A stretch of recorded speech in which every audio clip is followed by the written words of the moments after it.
Hello, ഞാൻ ഇന്ന് പാവയ്ക്ക കൊണ്ടൊരു കറി വയ്ക്കുകയാണ്.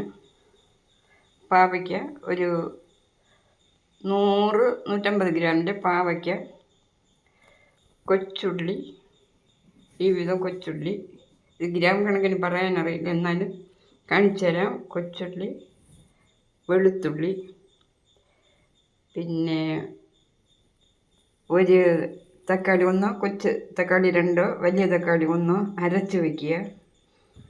പുളി, ഇത് കായം, ഇത്രയാണ് വേണ്ട സാധനങ്ങൾ. പിന്നെ മല്ലിപ്പൊടി, മുളക് പൊടി, മഞ്ഞൾപ്പൊടി. അത് ഇടുമ്പോൾ കാണിച്ചു തരാം. നല്ല രുചിയുള്ളൊരു പാവയ്ക്ക കറിയാണ്. പാവയ്ക്ക ടേസ്റ്റ് ആയതുകൊണ്ട് പാവയ്ക്ക കൊണ്ടൊരു കറി വയ്ക്കാമെന്ന് വിചാരിച്ചു. ആദ്യം അരിഞ്ഞ പാവയ്ക്ക് അല്പം എണ്ണ ഊറ്റി ഒന്ന് വറുത്തെടുക്കുക.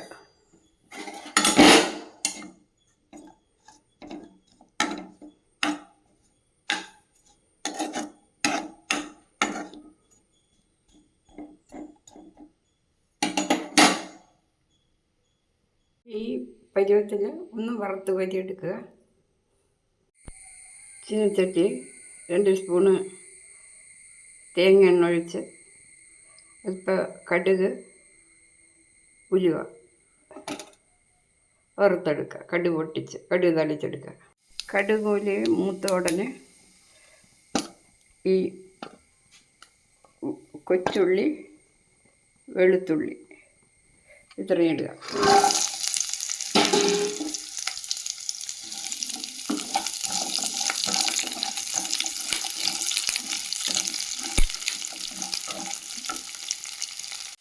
ഇതൊരു കണ്ണാടി പരുവമാകുമ്പോൾ നമുക്ക് ഈ മസാലകളൊന്നും ഇട്ട് കൊടുക്കാം. മസാല 2 ടീസ്പൂൺ മല്ലിപ്പൊടി, അല്പം മഞ്ഞൾപ്പൊടി, 1 ടീസ്പൂൺ മുളക് പൊടി. ഇതാണ് മസാല. അതിൻ്റെ അത് ചേർത്ത് കൊടുക്കുക. അതൊന്ന് ചെറുതായിട്ട് ചൂടാക്കി മസാല ഒന്ന് ചൂടായി വരണം.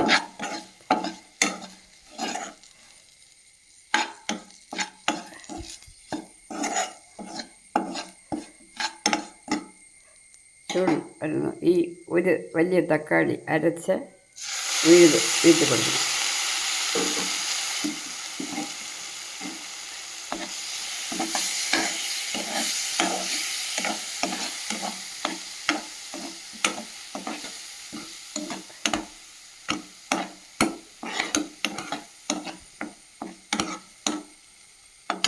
എന്നിട്ട് അല്പം കായവും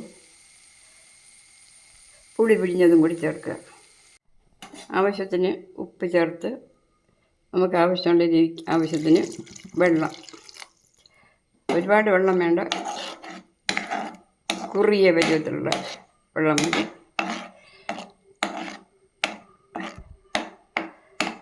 എന്നിട്ട് വെള്ളം ഉപ്പ് ഉണ്ടോയെന്ന് നോക്കുക. എന്നിട്ട് ഈ വറുത്ത പാവയ്ക്ക അങ്ങ് ഇട്ട് കൊടുക്കുക. ഇട്ട് കൊടുത്ത് ഒന്ന്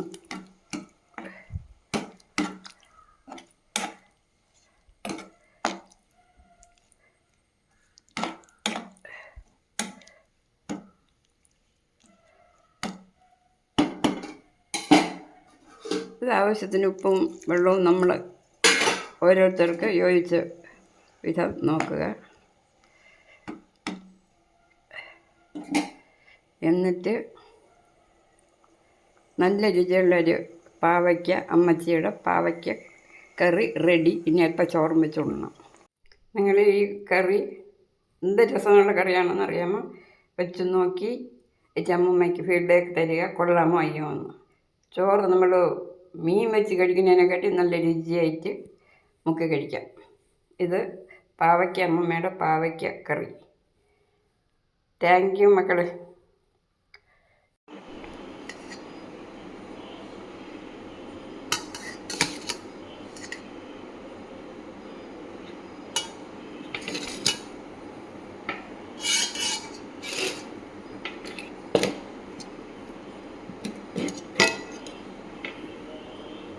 പാവയ്ക്ക ഒരേ ഒരു കൂട്ടാൻ മതി, പാവയ്ക്ക കൂട്ടാൻ.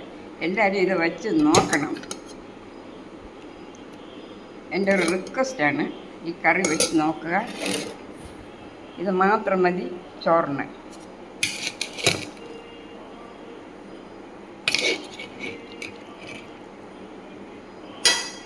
ചോറ് ഉണ്ടിട്ട് ഈ കൂട്ടാൻ വെച്ച് കഴിച്ചിട്ട് അമ്മമ്മയ്ക്ക് സബ്സ്ക്രിപ്ഷൻ തരിക. Thank you.